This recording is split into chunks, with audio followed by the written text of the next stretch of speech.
Hey, how are you? This is Nomad here with Urban Nomads, and so I just want to give you an update on what's happening.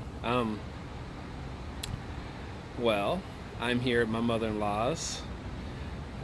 We had to leave finally the house sharing situation that we were at. You know, which was I don't know. It's like I was there for 8 months. It was a pretty good deal for $1,200. We pretty much had access to the house, and we were all in one bedroom. Plus, it had a giant attic space, so it was almost like a 1.5 bedrooms. But you know, our roommate was, she didn't really like. She thought we were too messy and other things. So I don't know if we were really compatible in that sense. And then she was really struggling herself. Trying to Airbnb and all that so she could make the rent. And honestly, I don't know why she's in that place. She's in a garage and she has 2 rooms. First of all, the house is designed horribly. Like, it needs to have a better setup. It has a big living room, a dining room that's joined, and then it has a big den area and a kitchen, and it has a little patio area. Then it has a garage, and then upstairs it has 2 large bedrooms, each with an attic space. But because of the way it's laid out, you can only rent 2 rooms. I mean, you could rent 2 rooms in the garage, but then you'd have nowhere to stay. I mean, it's just a horrible layout for house sharing. And so anyway, I heard she said her dad was coming and she needed us to move out. This was about 2 weeks ago. And so I finally took that as my cue to go ahead and move, right? And so we came to my mother-in-law's, which is sort of like my fallback for emergencies. I can stay here about 6 days out of the month. That's their rules, and my mother-in-law is very strict about the rules. So anyway, it's time to make that move to be a nomad, actually, starting tomorrow. So tomorrow is the day we have to leave here because our 6 days are up. And so it's to the car park camping plan. Unfortunately, I have 2 businesses, 2 computer type businesses I do, and I had a client that hasn't paid me, and then I have one other job, and so money's kind of tight. And then I was waiting for my income tax refunds to come, and then I was gonna basically try to buy a decent Class C RV with that, and no. All kinds of follow-ups have happened with the taxes. They haven't shown up. My client hasn't paid me. It's like, okay.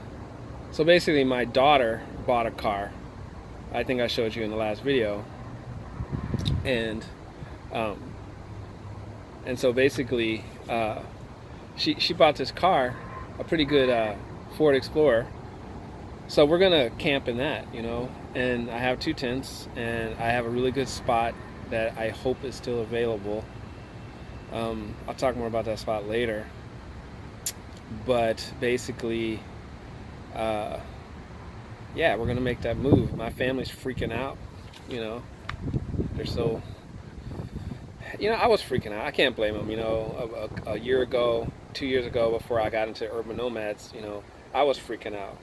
The thought of camping out of my car, and I look back at those days when we did have to do that for whatever reason, and I was all depressed and feeling like a loser, and oh, my life's over. It's like, no.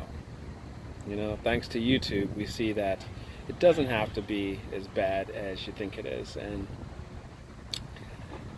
anyway, something might come up. That's what happened last time. Every time I get to this place, something comes up and it's a change of plan. But I am done with rent. Like, I am not doing it anymore. I might do it again, but I definitely don't want to do it, and I'm going to try my absolute best not to do it. I mean, like, even with the last house sharing situation, even though it was very reasonable compared to LA, it was still about $10,000 over an 8-month period. I mean, $10,000, and sure, we got to stay there and stuff, and but what do I have to show for that time and money? Nothing, right? It's like, I am so done with rent. So that's kind of where we are. And yeah, so we have to kind of pare down all of our stuff. I'm gonna leave a lot of stuff here at my mother-in-law's as a home base, hopefully until I can get an RV. Um, but basically, the plan is just to camp out of the car, um, you know, and then just have a minimal level of stuff. You know, like each kid could have like, a bag of clothes, school bag. You know, we'll have a bathroom bag, and then, we'll have our tents. And so yeah, so luckily I have these roof bags that when I moved to LA, I had a Ford Explorer. It was bigger than this one, and the way I moved here with 6 of us at the time and all our stuff was I put everything on these roof bags. I put all our bags at Walmart. You can get these roof bags for like $20, right? And then you can store all your stuff in these giant plastic bags. They're like giant mega duffel bags that tie to your roof.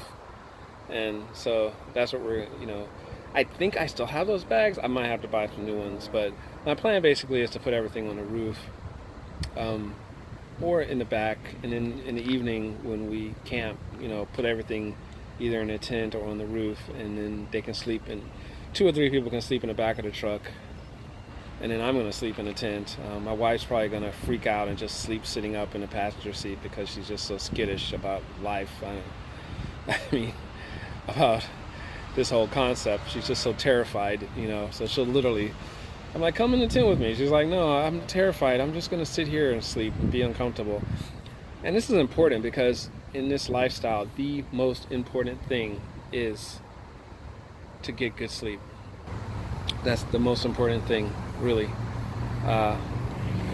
So, if anything, because if you can get good sleep, then you can function the next day and you can solve your problems, right?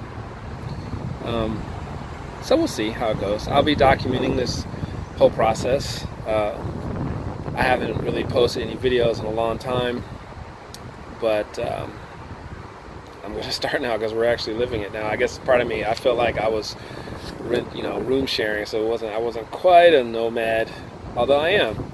I do rooms and whatever. I've been nomadic for years. It's just a different kind of nomad, but so anyway, also I've been looking at different RVs, and I got a call from this place. Like I'm thinking, the problem is I want to get something for around $5,000, but I need, I'm waiting for this money to come in. So in the meantime, it's like, what do? I don't want to this money to just trickle away, right? So now I'm thinking temporarily I'll just get something old for $1,500, and then when the big money comes, then I'll get the nicer RV, right? My family, they're all about how nice stuff is. I keep explaining to them that we can make it nice, but they don't understand the concept. They just have a consumer mentality, and I don't blame them. That's how we're taught, It's just consume, buy what you need. Don't build anything, don't create anything, we'll do it for you. Just sign on the dotted line. Just borrow this money, don't worry about it. We'll take care of you. And that's kind of how it is. So I'm ready to make this move, man. You have no idea.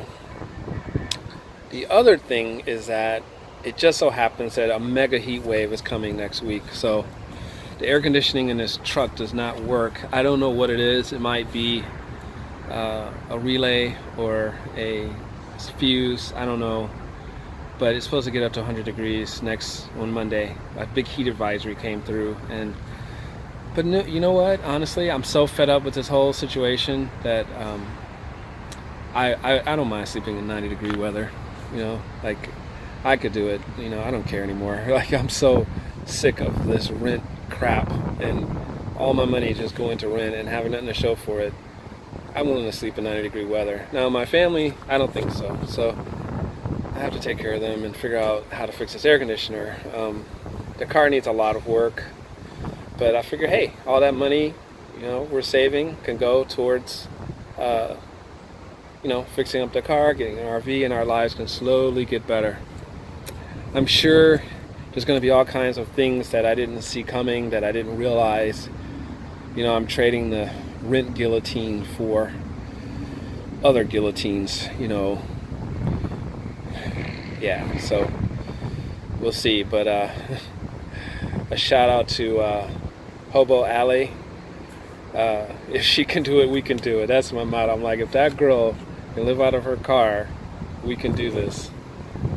By the way, if you haven't checked out her blog, I'll put the link below.